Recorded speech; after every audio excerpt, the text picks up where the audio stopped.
O mercado está esperando ótimos resultados do Banco do Brasil e vamos também conferir a Porto. O que está acontecendo? Por que as ações estão caindo? Deixa o like no vídeo, se inscreva no canal e vamos conferir.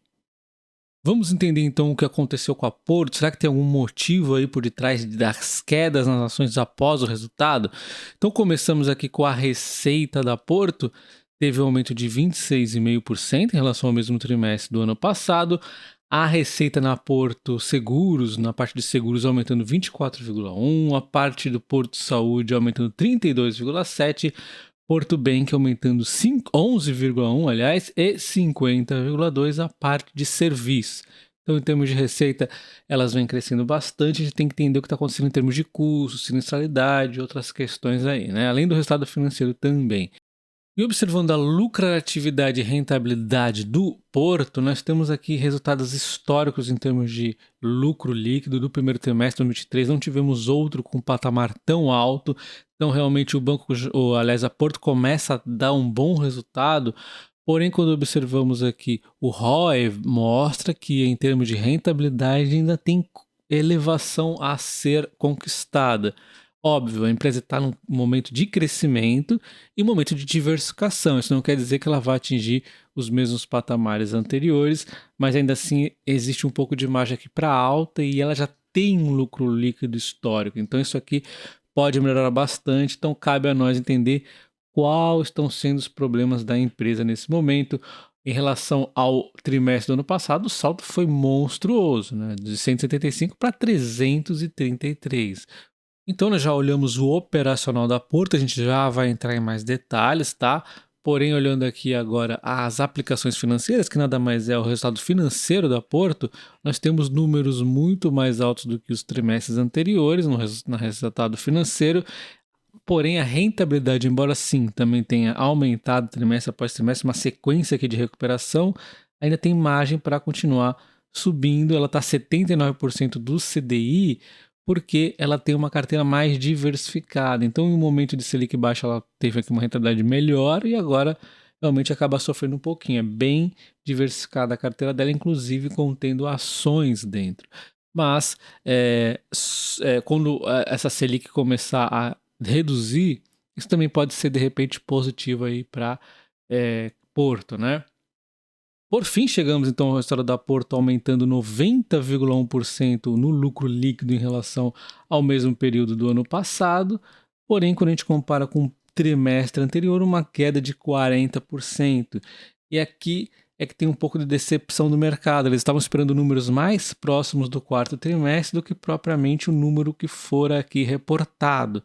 Mas isso não quer dizer que tenha sido ruim, né? Tem que analisar o que está acontecendo. Mas aqui é que houve uma leve decepção do mercado, né?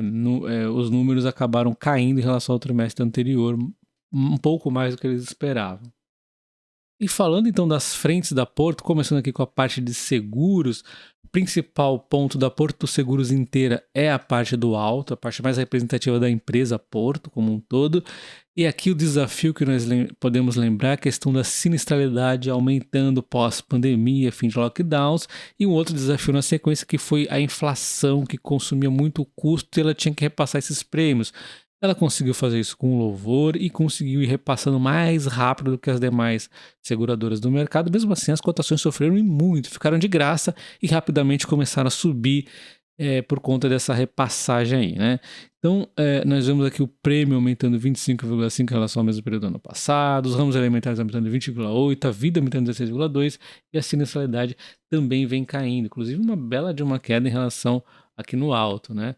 E aí, no final das contas, a gente vê um resultado que vem aumentando muito, porém ele caiu em relação ao trimestre anterior, a gente já vai entender isso, e o índice combinado, então, acabou indo para 91,1%. Eu já vou dizer que isso aqui não é uma tendência, um novo problema tão forte como for aí a inflação. Isso aqui tende a ficar tranquilo, mas é um ruído que ela tem que lidar com isso, que é a reprecificação reversa, agora vamos assim dizer. A gente pode ver que os prêmios reduziram aqui em relação ao quarto trimestre de 2022. Ele vinha aumentando muito, até que deu uma estabilizadinha e agora vem caindo. Isso por conta, vamos chamar de bolha. Não chega a ser uma bolha exatamente, mas meio que uma bolha aqui dos veículos usados, eles estavam muito caros e vem reduzindo os preços. E aí a Porto tem que fazer a reprecificação nos novos prêmios emitidos também. E aí a empresa mostra então a evolução dos preços dos carros novos ainda segue um pouquinho alta, mas já deu uma bela de uma desacelerada, enquanto o automóvel usado recentemente vem numa declínio aqui. Só que essa pouca quedinha aqui, quando a gente adiciona a inflação, já começa a virar um pouco maior, né? Já é um declínio aqui considerável e exige uma reprecificação, mas é algo tranquilo. Isso aqui não vai ter grandes problemas. É um problema muito mais suave do que foi aquele da repassar a inflação, tá? Então não deve ter grandes problemas. No mercado ele costuma exagerar mesmo, tá? Então eu acredito que aqui está um dos principais problemas. O outro já vou comentar, né? Então, agora olhando a parte de saúde, nós já acabamos de ver a parte de seguros. Depois que a empresa se destrinchou em 3 grandes áreas, realmente mostrou que ela tem um foco muito importante aqui e vem conseguindo dar conta aqui desse crescimento muito grande, tanto em prêmios quanto em receitas. Vai indo muito bem, um aumento de 33% aqui na vertical Porto Saúde, Seguro Saúde também crescendo bastante, enquanto os beneficiários da Seguro Saúde não param de aumentar sequencialmente trimestre após trimestre, conseguiu um lucro líquido aumentando 19% em relação ao mesmo período do ano passado. Temos aqui uma parte muito interessante da Porto, né? Enquanto a gente tiver sinistralidade até dando uma quedinha, está bastante estável aqui a sinistralidade. Nós temos aqui o resultado então de rentabilidade atingindo 24,6, melhor do que o primeiro trimestre de 2022, mesmo com uma sinistralidade um pouquinho acima aqui do que fora lá no primeiro trimestre. Então, os resultados aqui da Porto Saúde estão bastante bons. Então nós vimos ali que a parte do alto tem essa questão da reprecificação, que é um probleminha, a parte de saúde está indo muito bem, e a parte do bem que também tem outro problema, que é a questão da inadimplência, como você deve imaginar. A receita aumenta a 11,1%, ele consegue expansão na quantidade de clientes, segue crescendo no cartão, no financiamento, mas na hora de chegar na linha do lucro tem um certo problema. A gente está vendo inadimplência muito forte, atingindo aqui 7,5, eles mostram aqui em comparação com o mercado 8,3, mas a grande verdade é que o tipo de linha de crédito aqui do Porto é bastante, um pouco mais arriscado, né? Cartão de crédito, é crédito pessoal, então a inadimplência pega muito pesado para eles, 7,5 e aumentando aqui em relação ao quarto T, o índice de cobertura chega aqui a 120%, ela tem que provisionar bastante, o custo aqui de risco chega a 93%. Então isso aqui é que está assustando um pouco aqui o mercado também. Então a gente vê no final das contas uma receita aqui que aumenta bastante, mas o lucro no final das contas acaba caindo 12,2%, chegando a 61,7 milhões. É lucro, então assim, não é o grande fim do mundo aqui, né? Deu lucro, é pouco em relação ao resto da empresa, né? Por fim, temos a parte de serviços, que é uma parte que a empresa está buscando aqui ganhar crescimento, primeiro para depois rentabilizar mais, ela já falou sobre isso, e realmente no momento ainda está dando prejuízo, 2,9 milhões, não é muita coisa, mas é um prejuízozinho aí, enquanto a receita segue crescendo muito, cresceu 50,2%, porém o mercado provavelmente talvez esteja um pouco preocupado aqui que o negócio ainda está dando prejuízo, mas é só ter paciência que isso aqui vai ter futuros aí resultados. A gente tem a Porto Assistência, centros automotivos referenciados e Renova. Isso aqui ela primeiro ganha em escala para depois dar lucro. Tem que ter paciência aí. Então agora vamos falar do Banco do Brasil, e se as expectativas do mercado forem concretizadas, esse PL vai abaixo de 4, nós já vamos ver isso, tá?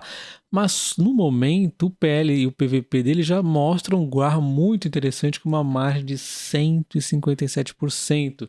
Mesmo com toda essa alta dele no último ano, 42%, resultado é aquilo, né? Cotação segue lucro, os lucros vêm subindo, então nada mais é do que isso, o lucro foi subindo e a cotação também, então não tem nenhum segredo aqui. Vários pequenos ruídos foram acontecendo, alguns medos, alguns legítimos medos em relação à política, porém a CEO que assumiu é uma CEO de carreira, está se provando muito bem. E depois que o Banco do Brasil se posicionou contra o limite ali de teto do consignado que não era lucrativo, aquilo lá realmente mostrou ao mercado que, olha, nós somos um banco que tem o objetivo principal ter lucro também. Então aquilo lá foi uma mensagem bastante positiva e não à toa o banco está aqui aos seus topos máximos, né? Aqui eu confesso que nesses preços eu estou pensando em vender calls dele, não para vender o banco, mas para ganhar uma lucratividade mais, só que somente após o resultado, porque não dá para duvidar do Banco do Brasil. Se o resultado vir bom, é capaz de dar aquela estouradinha básica, né? Então depois do resultado, se vir bom, eu posso de repente estar vendendo calls aí, né? Por enquanto eu não vou aí me arriscar não, né? Então, já vamos ver o que o mercado está falando dele, mas olha só, não podemos esquecer que ele tem dividendos que serão anunciados dia 15 junto com o resultado, tá? Então, dia 15, se você acredita que vai ser um dividendo surpresa top, talvez as ações já subam a mais também. Isso também é um ponto além do resultado mesmo, né? Então, dia 15 anúncio de dividendos e dia 26 também anúncio de dividendos, aí é referente ao segundo trimestre. Então, nesse mês nós teremos 2 anúncios de dividendos e esses 2 dividendos terão as datacons em junho e o pagamento também será aqui em junho, tá? Eu já expliquei sobre esses dividendos do Banco do Brasil em mês anterior e eu estou aqui então esperando aproximadamente aqui 1,17 de dividendos, o que daria 2,65 de yield, né, nesses 2 anúncios. Aí não dá para precificar qual vai ser qual valor, mas mais ou menos isso é o que eu estou esperando bruto, tá? Então agora vamos dar uma olhada no que o mercado está falando do Banco do Brasil e depois vamos colocar os números aí na prova, tá? Primeiro vamos dar uma olhada no comentário do Santander, que diz que beneficiando-se do crescimento saudável dos empréstimos e da margem, melhorias devido aos rendimentos de crédito mais elevados devem ocorrer, aponta aqui o Santander. Vários bancos aqui recomendando compra e o preço justo ainda nos traz aqui, diante das corretoras, uma margem cerca de 28%.